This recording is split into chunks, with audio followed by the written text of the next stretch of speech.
we have a fantastic panel. Agne, maybe we can switch over to the panel slide so you can see who everyone is. First, I'd like to just ask everyone to present themselves so Antonio would know, and everyone else if they could just present themselves and say why they think they're in this panel. You can just switch on the microphone, the bottom side. Sebastian, maybe you want to start? Oh, okay. Yeah. I'm Dan Galai. I was invited first because I am one of the creators of the VIX index and also involved in fintech, in academia, in academic research on fintech, etc., etc. Involved with many startups for many years. Right, so now, okay. So I already said a few words about myself. Just to add that I live in Barcelona, and in Barcelona, the fintech actually society is huge. There's so many fintechs. If anyone is interested in reaching out, I think that I can get you in touch as well with them. There's a lot of CEOs to explore. They're all interested in working actually with academics since I told them about the event. So that's that. Also, I work with VCs, I work with investors, and it's all about investing in fintechs. And I work with a lot of fintech founders. So I think this is why I'm on the panel to answer your question. Thanks, Joanna. Tibor. Hi, I'm Tibor. I'm a mixture of both academic world and fintech. I started as an academician. I hold PhD from Amsterdam and did postdoc in Paris. And I also I'm an alumnus from Tiller School of Economics, so I don't know, David, how you get to me, but probably that was the channel. And then I worked as a researcher at the Central Bank of Slovakia, and then I left academia. Forever, I thought, but no, probably not. I still want to come back somehow and connect my current fintech startup that is in the era of digital finance with academic research. And I hope to find some partners at this conference. Thank you. My name is Sebastian, and I'm a behavioral economist by training, but after 5-6 years of doing research in the field of entrepreneurship and behavioral economics, I turned more to practice, founded a company, and then started building ecosystems in the fintech space, so first in Frankfurt, and now since almost a year in Berlin. And actually ecosystems are by design areas where collaboration is supposed to work. So the details are more difficult, but at least by design it's the fact that collaboration between academia and industry is meant to work. So that's great. It's now your part. This screen is empty. Let's fill it up. Your questions for our panel. My first question actually is talking an important point that Antonio made. So you actually had to go to a beach near Milan in order to... No, near Salerno.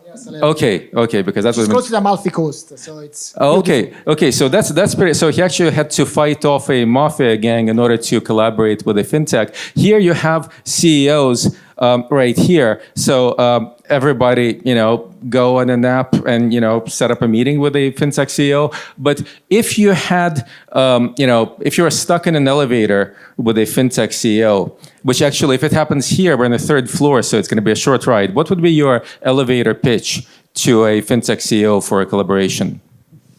So my pitch is that, again, this collaboration can be very beneficial for a CEO because you get insights you cannot get from your data scientist team, and insight that you cannot get from your consultancy firm. Again, because as an academics, we are trained in not just finding correlations, but in finding causal effect. And also because those collaborations come at no cost, which is, I think, very important for a CEO. So this will be my pitch. Great insights at no cost. What do you want more? I don't know. That's great. We actually were considering holding this conference at the Radisson, which has about 25 floors, so that would have fit. Dan, VIX, the fear index. So can you tell us the story behind this? Is this an academia to real world success story? How did it start? And how long did it take? And what went right and what went wrong? And can you just extrapolate from this to collaborations with industry? How much time do I have? 1 hour? No. That's not an elevator pitch, but just give us in a nutshell. Okay, it all started in the early 70s when I was at the University of Chicago. And I was fortunate enough to be at the right place at the right time, having also 2 years later, Myron Scholes coming and Fisher Black, and the CBOE was planning to start trading, some connections from the university to the CBOE, and I got access to the CBOE, to Fisher Black, to Myron Scholes. They were on my dissertation committee, yada, yada, yada. I wrote a dissertation, the first one, on the efficiency of the CBOE and on the validity of the Black-Scholes. So it brings us to 1975. 1975, I worked as a consultant to the CBOE during the summertime, and I created for them what they called GOI, Galai Option Index. It culminated in a paper in the Journal of Finance in 1979, an index for options.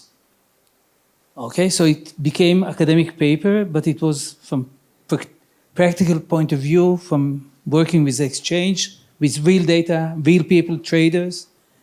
The whole idea in the paper, in the index, was the standardized at the money 30 days to maturity option. So the whole idea was to create a standardized options by interpolating differences of options to get always sort of synthetic 30 days at the money. So whoever is questioning why we have 30 days VIX, it's in this paper in 79. Because I try to convince some exchanges to move to 15 days, because now we have also weekly. Now you have to understand that at the time, when I'm talking about 75, the CBOE had only 3 series, 3 months, 6 months, and 9 months. So the extrapolation or interpolation that seemed to be feasible was the 30 days. So everybody is stuck to the 30 days, and I cannot convince now exchanges to try to do the 15 days, telling them that it doesn't matter. What matters are the changes and not any specific level, but that's a different story. So we are in 79, we have the paper, then I start to work with Menachem Brenner, my colleague, at NYU, Hebrew University, and we started to offer to the exchanges in the early 80s. I inverted the index and created the implied volatility. In the 30 days, synthetic option was a basis for inverting and getting implied volatility. As a matter of fact, I had the implied volatility. Volatility is a chapter in my dissertation, but it was already too long, so I took it out. I didn't think that it was the most important because of all kinds of statistical issues. But in any case, we presented it to the exchange, the American Stock Exchange, with whom we work. In '86, Bert Malkiel was the head of the new product committee. They didn't know how to hedge it,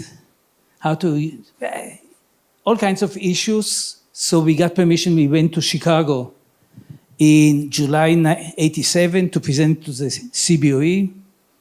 They liked it, but then a couple of months later was the crisis, the crash. They were devastated, they lost 2/3 of the volume. They didn't have any time to discuss new issues. Again, yada, yada, yada. We got to the beginning of the 90s, and suddenly I get from my good friend from the American Stock Exchange, the head of options, Howard Baker, a piece of news from the New York Stock Exchange, Wall Street Journal, that the CBOE is starting to advertise, to publish the VIX with Bob Whaley, who supposedly invented it. So the news are, I'm not afraid to say, it's fake. I worked with him as an expert witness on the case, and I told him a few years earlier about it and asked him for data. And again, to make it shorter, that was how he got the idea of the VIX. But it was Menachem Bren and myself who was the originator of the idea, presented it to the exchanges earlier. In earlier years, we have all the evidence to support it. And we now have it on camera. And It's yeah. okay. So- you can have it on camera. That's great. That's great. And looking back, so you've published in top journals, and you're behind the VIX. How does it feel? So those real world impact things versus academic research. How does it actually feel? Like the sense of pride when you look back at these things? Yes. However, in the 80s, 90s, asking for a patent, applying for a patent was not, and nobody spoke about patents in finance. It came only about 10 years later. Right. So we didn't apply for a patent. And after a while, it's in the public domain, you publish paper, we published a few more papers about the implied index, etc. So it became irrelevant. Yes, I'm very proud of it. It took another 15 years for the exchanges until 2004 and 2006 to start trading the futures and then the options. And it's funny because I met the president of the CBOE and he was very proud to tell me that actually it's the prime product that are making so much money and so much trading in the index, but he didn't know. Despite the fact that I met him even before, but I'd love to schedule, we have flexibility. I'd love to schedule a session for you on Wednesday where you could tell the story behind this and would have it on camera, and that would be really cool. So we can do that. Joanna, I'll ask you to jump in whenever you can say, and also Fin Playground can do this. The first question about Europe versus US, I'll ask Antonio to have a think about this, to jump in on it. Tibor, so thoughts on pace in academia versus startup world, and as a founder, has your PhD training shaped how you run your fintech? Yes, certainly has, but I cannot say that it's really advantage to be educated when you launch startup. It happened to me when I was raising first investment. I had a guy investor opposite me, and it was a guy in a cab with tattoos, and he did not understand what I was talking about. So no, education is not necessary to launch startup. Believe me, you can do it without education. And what do you think perceptions of academics by fintechs and fintechs by academics? Any observations on that? Are these like really, as Antonio said, men are from Mars, women are from Venus? Yeah, it's different world. I think academics are more like dreaming, and they are really not pressured by time. But the fintech people, you have to deliver fast. You really don't have years of time to conclude your research. You must launch the product even when you are sure about your idea by 70–80%. It's enough to launch it. But when you write paper, you must be 100% sure about the result. I'm going to ask Sebastian also to pitch in on this, because it's there are parallels, and also the journey from academia to running Berlin's FinTech Hub, and also ask both Tibor and Sebastian to reflect on the next question, which is, should FinTech set up dedicated funding for those willing to research questions using their data, or should be vice versa? Researchers should pay to use FinTech data. Interesting. Sebastian. I mean, I can agree with you. It's not so often the case that actually academics and founders or companies are aligned on their objective function. It doesn't happen so often. So there's a lot of work to do, and this is why a lot of conversations just fail. They don't go nowhere. But in general, and that's a bit my experience, having this kind of academic mindset and framework helps you sometimes to think about out of the box from time to time, and also have connections to academia. And relating to your question, I mean, if you invest into consultancy or sales or marketing to improve maybe the mechanisms behind it, why not dedicate a chunk of budget for such a research? But it needs to be well thought through, and very often in young fintechs, the resources are just not available in terms of people, yeah? Taking care of the project. Can I answer to the... Please.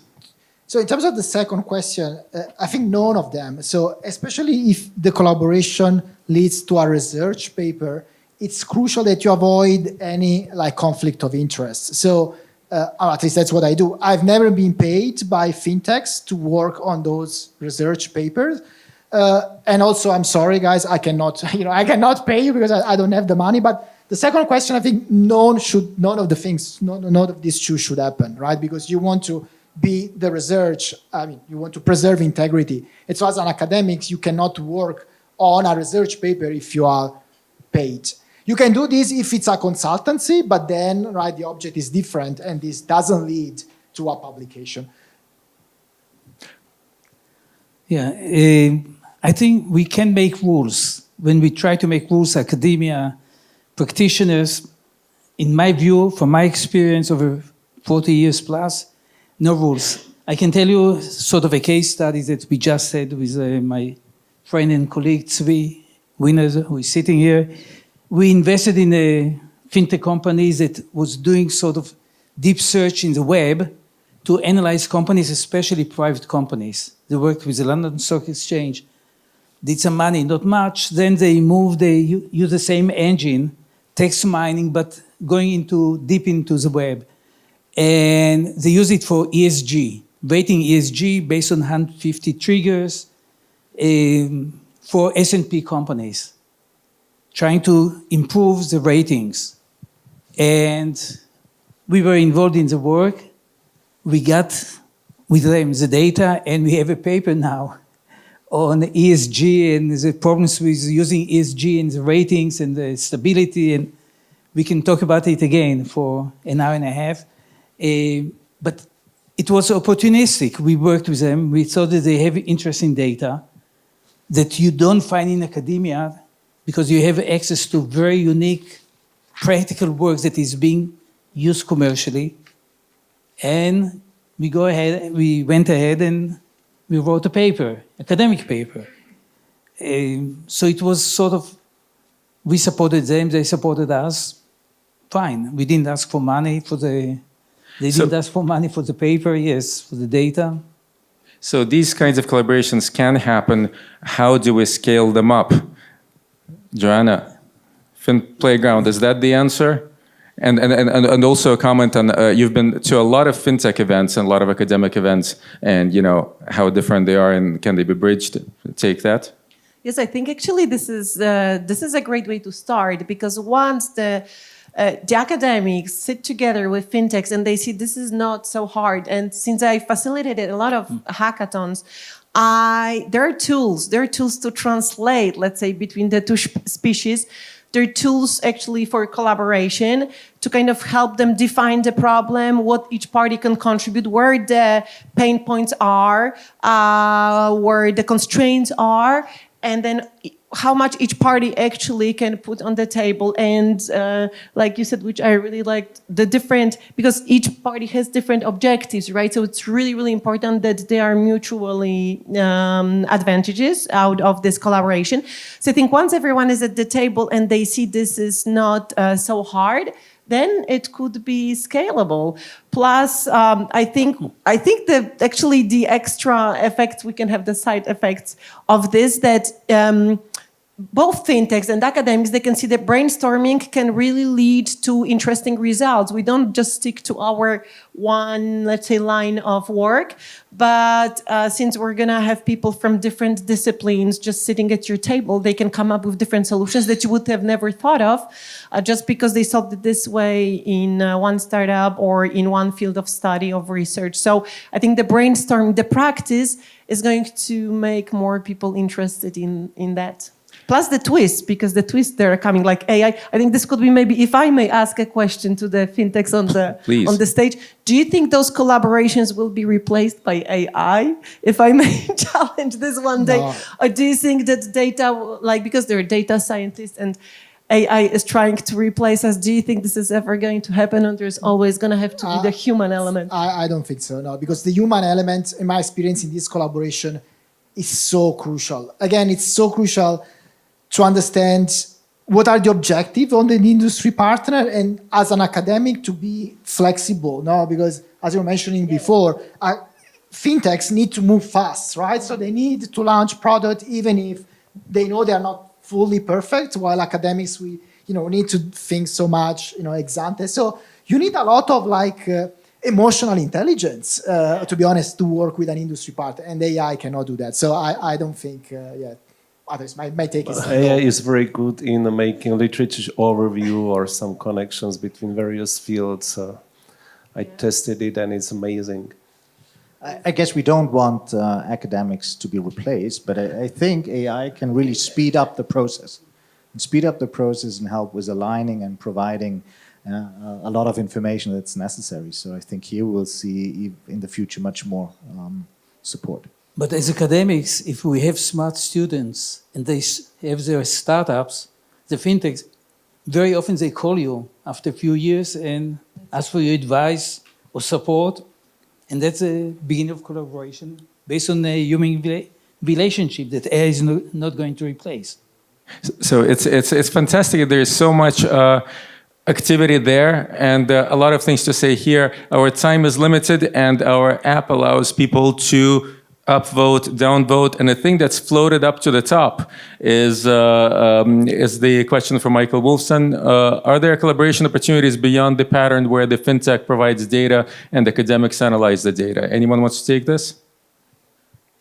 Yeah, maybe I can give one example on one of the projects we are currently working on at the House of Finance and Technology. So our mission is to improve financial well-being for everyone, and for understanding how financially well people are, we collaborated with the Financial Health Initiative in Munich. So this is run by PhD students, and they took a measure that was invented in the US, at the Consumer Financial Protection Bureau, and now adjusted it for Germany, and now we applied to Berlin. And here, for the first time, it's a survey which was done with Berlin citizens, asking them with 10 questions about their financial health. That is the first time now that we can invite politicians, but also fintechs, banks, and civil society to look at it and to find actually solutions to improve the score. And that's not data from fintechs, but fintechs could use or think about using this kind of survey, adopting it for their own customers. Same for banks. So that is one example. And that's a great note to end on, because we take our networking time, also known as coffee break, very seriously. One additional Please. point to highlight. As academics, for quite many years, some of the fintechs at the early stage when they come to us, they want also financial support, combined with advice. So again, from our experience, and I'm pointing also at Zvi, we participate in some companies as advisors, but also investing some money. And I must say, exactly this week I had 2 exit events of 2 companies in the one fintech and one AI. So it's rewarding if you know how to select. If you use a, it works. Yes, it These works. collaborations So that's work. another aspect that is not being. So the conversation will continue, including on the app. So it can be asynchronous. So you're very welcome to think about the answers and type them in, and it's going to stay permanently in that conversation for this panel. And big round of applause to our panelists, and we go to coffee break.